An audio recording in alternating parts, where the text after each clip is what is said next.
ಇನ್ನು ಕೇವಲ 11 ದಿನ ಈ 3 ರಾಶಿಗೆ ಹಣದ ಮಹಾಮಳೆ ಸುರಿಸಲು ಶನಿದೇವನ ರಾಶಿಗೆ ಮಂಗಳನ ಆಗಮನವಾಗುತ್ತಿದೆ.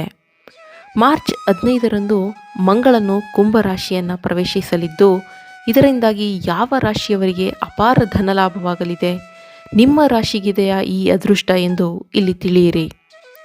ಜ್ಯೋತಿಷ್ಯದ ಪ್ರಕಾರ ಮಾರ್ಚ್ 15ರಂದು ಮಂಗಳನು ಕುಂಭ ರಾಶಿಯನ್ನು ಪ್ರವೇಶಿಸುತ್ತಾನೆ. ಈ ಚಲನೆಯು ಸಂಜೆ 5:42ಕ್ಕೆ ನಡೆಯಲಿದೆ. ಈ ಸಂಚಾರದಿಂದ 12 ರಾಶಿಚಕ್ರ ಚಿಹ್ನೆಗಳು ಪ್ರಭಾವಿತವಾಗುತ್ತವೆ. ಆದರೆ ಕೆಲವು ರಾಶಿ ಚಿಹ್ನೆಗಳು ಈ ಅವಧಿಯಲ್ಲಿ ಹಣವನ್ನು ಗಳಿಸುವ ಹೆಚ್ಚಿನ ಸಾಧ್ಯತೆ ಇದೆ. ಅವರ ಆದಾಯದ ಮೂಲಗಳು ಸಹ ಹೆಚ್ಚಾಗುತ್ತವೆ. ಮೊದಲನೆಯದಾಗಿ ಕನ್ಯಾ ರಾಶಿ. ಮಂಗಳನ ಸಂಚಾರವು ಕನ್ಯಾ ರಾಶಿಯ ಜನರಿಗೆ ಅನುಕೂಲಕರವಾಗಿರಲಿದೆ. ನೀವು ಹಣ ಗಳಿಸುವ ಹೆಚ್ಚಿನ ಸಾಧ್ಯತೆ ಇರುತ್ತದೆ. ನೀವು ಹಣವನ್ನು ಸಂಪಾದಿಸಲು ಸಾಧ್ಯವಾಗುತ್ತದೆ. ಖರ್ಚು ಕೂಡ ಕಡಿಮೆಯಾಗಲಿದೆ. ಈ ಸಮಯದಲ್ಲಿ ನಿಮ್ಮ ಆತ್ಮವಿಶ್ವಾಸ ಹೆಚ್ಚಾಗುತ್ತದೆ.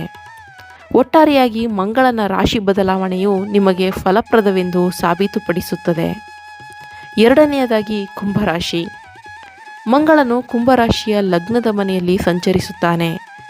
ಮಂಗಳನ ಈ ಸಂಚಾರದ ಸಮಯದಲ್ಲಿ ಕುಂಭರಾಶಿಗೆ ಸೇರಿದ ಜನರ ಆರ್ಥಿಕ ಪರಿಸ್ಥಿತಿ ಉತ್ತಮವಾಗಿರುತ್ತದೆ. ಆಸ್ತಿಯಲ್ಲಿ ಹೆಚ್ಚಳವಾಗಲಿದೆ. ಈ ಅವಧಿಯಲ್ಲಿ ನಿಮ್ಮ ಆತ್ಮವಿಶ್ವಾಸವೂ ಸಹ ಗಮನಾರ್ಹವಾಗಿ ಹೆಚ್ಚಾಗುತ್ತದೆ. ಕಡೆಯದಾಗಿ ಧನುಸ್ಸು ರಾಶಿ. ಮಂಗಳನ ಸಂಚಾರವು ಧನುರಾಶಿಯವರ ಆರ್ಥಿಕ ಪರಿಸ್ಥಿತಿಗೆ ಅನುಕೂಲಕರವೆಂದು ಸಾಬೀತುಪಡಿಸುತ್ತದೆ. ಈ ಸಮಯದಲ್ಲಿ ವೃತ್ತಿ ಮತ್ತು ವ್ಯವಹಾರದಲ್ಲಿ ಲಾಭವಿರುತ್ತದೆ. ಆರ್ಥಿಕ ಪರಿಸ್ಥಿತಿ ಬಲವಾಗಿರುತ್ತದೆ. ನೀವು ಹಣವನ್ನು ಉಳಿಸಲು ಸಾಧ್ಯವಾಗುತ್ತದೆ. ವಿದೇಶಿ ಸಂಬಂಧಿತ ವ್ಯವಹಾರದಲ್ಲಿ ಲಾಭ ದ್ವಿಗುಣಗೊಳ್ಳುವ ನಿರೀಕ್ಷೆ ಇದೆ.